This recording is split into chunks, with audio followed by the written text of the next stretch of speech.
Jeg vil gerne fortælle om radioaktivitet. Radioaktive henfald er naturligt forekommende eksempler på kerneprocesser, hvor der sker en omdannelse af de indgående kerner. Det har vist sig, at de følgende 3 bevarelsessætninger altid er opfyldt ved kerneprocesser. Den samlede energi er bevaret, det samlede antal nukleoner er bevaret, og den samlede elektriske ladning er bevaret. Der findes 3 typer af radioaktive henfald, som kaldes alfa, beta og gamma henfald efter de partikler, der bliver udsendt. Ved alfa henfald udsender den oprindelige kerne en alfa-partikel, altså en heliumkerne, og så bliver den omdannet til en ny kerne. Nede i hjørnet, der kan vi se en model for alfa henfald, og så har jeg også et eksempel, hvor vi har en radiumkerne, der henfalder til radon, og så bliver der udsendt en heliumkerne, eller alfa-partikel.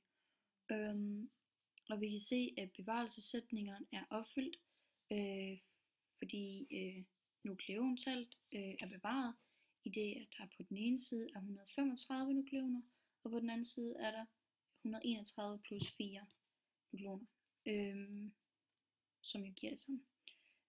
Og så er den elektriske ladning også bevaret, fordi der på den ene side har en elementarladning på 88, og på den anden side er der en elementarladning på 86 plus 2. Så har vi beta-minus henfald, og ved beta-minus henfald så udsender den oprindelige kerne en elektron og en antineutrino, og så bliver den omdannet til en ny kerne. Og modellen ses også nede i hjørnet.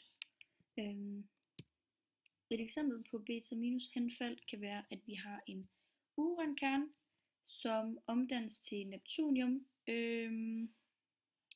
hvorved der så bliver udsendt en elektron og en antineutrino. Ved beta plus henfald udsender den oprindelige kerne en positron, som har samme egenskaber som elektron, bare at den har en elementarladning på plus 1, i stedet for minus 1, som elektron har. Og derudover så bliver der også udsendt en neutrino, og så bliver den oprindelige kerne omdannet til en ny kerne. Et eksempel på beta plus henfald kan være, at vi har bly, som henfalder til thallium, hvorved der udsendes en positron og en antineutrino. Nogle kerner omdannes også ved elektronindfangning. Den proces minder meget om omdannelsen ved beta plus henfald, og her indfanger atomkernen en elektron fra atomets skal, hvorefter kernen omdannes til en ny kerne ved udsendelse af en neutrino. Et eksempel på elektronindfangning kunne være, at vi har en kaliumkerne, som indfanger en elektron fra atomets skal, og så bliver det omdannet til argon og en neutrino. Den sidste henfaldstype er gamma-henfald, og her udsender den exciterede kerne en foton, og så henfalder den til grundtilstanden. Et eksempel på det kunne være, at vi har den exciterede tilstand af bariumkernen, som henfalder til grundtilstanden, og så bliver der udsendt en foton. På et eller andet tidspunkt vil en radioaktiv kerne henfalde, men man kan ikke forudsige, hvornår det vil ske. Man kan kun sige, at der er en vis sandsynlighed for, at den henfalder inden for et vist tidsrum. Man kan bruge henfaldsloven til at bestemme, hvor mange kerner der er efter et givet stykke tid, hvis man kender det antal kerner, der er fra start, og halveringstiden, og så det tidspunkt, hvor man vil undersøge, hvor mange kerner der er tilbage. Man kan beregne antallet af kerner ved hjælp af den formel, vi har hernede i hjørnet, hvor at man ganger antallet af kerner fra start med en halv opløftet i tiden divideret med halveringstiden. Ja. Et eksempel på henfaldsloven kunne være, at vi har 2 gram af et radioaktivt stof, og halveringstiden er 2 minutter. Hvor meget er der så tilbage efter 8 minutter? Og her bruger vi så den formel, vi snakkede om lige før, og vi indsætter så 2 gram på en 0's plads, og så indsætter vi 8 minutter på tidens plads og 2 minutter på halveringstidens plads. Og så kan vi så beregne n, og ud fra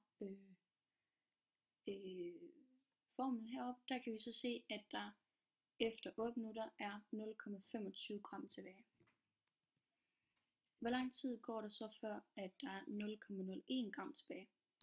Det kan vi beregne på samme måde, hvor at vi indsætter 0,01 gram på n's plads, og 4 gram på n0's plads, og 2 minutter på halveringstidens plads. Så solver vi for t, og så får vi 17,29 minutter.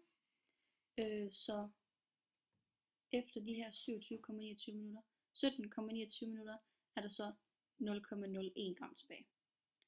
Aktiviteten for en mængde radioaktivt stof angiver antallet af henfald per tid. Aktiviteten afhænger af antallet af radioaktive kerner, og den er proportional med antallet af kerner.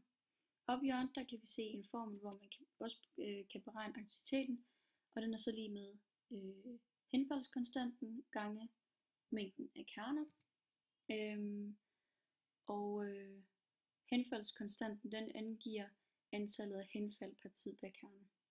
Sammenhængen mellem henfaldskonstanten og halveringstiden er givet ved formlen ln til 2 divideret med halveringstiden, det bliver så henfaldskonstanten.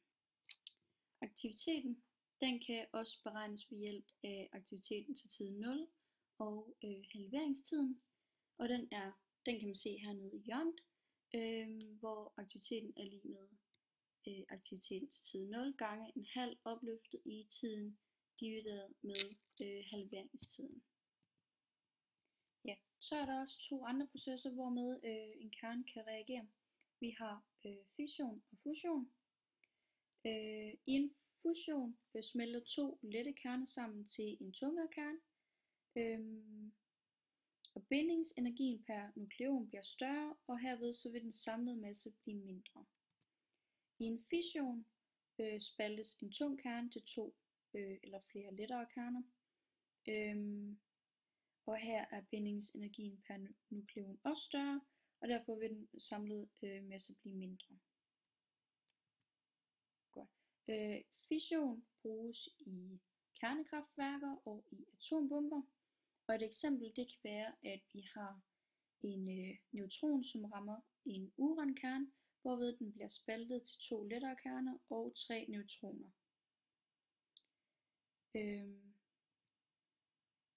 Fusionsprocesser er skyld i, at der kommer energiudstråling fra solen og andre stjerner. Og et eksempel på det kan være, at vi har 4 protoner, som smelter sammen til en heliumkerne, i det at der udsendes 2 positroner. Og når en patient skal i strålebehandling, så skal lægen bestemme, hvilken dosis der må anvendes. Stråling det angives som den energimængde, som strålen afsætter per kilowatt, og det fremgår også af formlen dosis lige med energi gange masse. Den skadelige virkning af stråling afhænger både af dosis og af strålingens art. Og her er den ekvivalente strålingsdosis lige med kvalitetsfaktoren gange dosis. Og her er værdien af kvalitetsfaktoren afhængig af strålingstypen. Når fotoner ved gammastråling rammer stof, f.eks. menneskevæv, så kan der ske 3 forskellige processer. Fotoelektrisk effekt, Compton-spredning og pardannelse. Fotoelektrisk effekt forekommer, hvis fotoners energi er mindre end 30 kV, og ved denne proces afgiver fotonen al sin energi til en elektron i en af de inderste skaller, og derved får elektronen så meget energi, at den løsrives fra atomet, hvorved der er sket en ionisering. Ved Compton-spredning, den forekommer, hvis fotonerne har en energi mellem 30 kV og 10 MeV. Og ved denne proces afgiver fotonen noget af sin energi til en elektron, typisk fra de yderste skaller, og herved løsrives den fra sit atom. Så dannes der en ny foton, som har en mindre energi, og den bevæger sig i en lidt anden retning end den oprindelige foton. Hvis fotoneren har en energi, der er over 10 megaelektrovolt, så vil de fleste fotoner indgå i pardannelse. Ved denne proces omdannes fotonen til en elektron og en positron. Den modsatte proces af pardannelse er annihilationsprocessen, og her støder en positron ind i en elektron, hvorved de begge to forsvinder, og så dannes der to fotoner. Når ioniserende stråling trænger ind i levende væv, så kan det forårsage skader på cellerne, og ved en meget kraftig stråling, så kan cellerne dø. Men værre er det, hvis en celle den bliver beskadiget, fordi så kan der enten ske kemiske ændringer af cellen, eller der kan ske skade på DNA-molekylet. En beskadiget celle, den kan dele sig, så der enten bliver dannet en sund celle, eller endnu en beskadiget celle, eller eventuelt en død celle. Og hvis en celle får beskadiget de gener, som styrer og begrænser reproduktionen, så kan cellen fortsætte med at dele sig ukontrolleret. Der er to former for påvirkning af DNA'et. Der er direkte påvirkning og indirekte påvirkning. Og ved direkte påvirkning, der rammer strålingen DNA-molekylet, som derved bliver exciteret eller ioniseret, og det medfører en biologisk forandring. Ved indirekte påvirkning rammer strålerne vandet i cellerne, og vandmolekylerne bliver så ioniseret, og ved reaktion mellem de ioniserede vandmolekyler og de almindelige vandmolekyler, så bliver der dannet frit hydrogen og hydroxyl, og disse stoffer kan så bryde nogle bindinger i DNA-molekylet, og derved forårsage en biologisk effekt. Skaden den afhænger af, hvordan DNA-molekylet den bliver skadet. Så det er mest hvis, at der sker skader sådan forholdsvis tæt på hinanden i DNA-molekylet, at det har nogle sådan virkelig effekt. Det var så alt, hvad jeg havde lyst til at sige om radioaktivitet.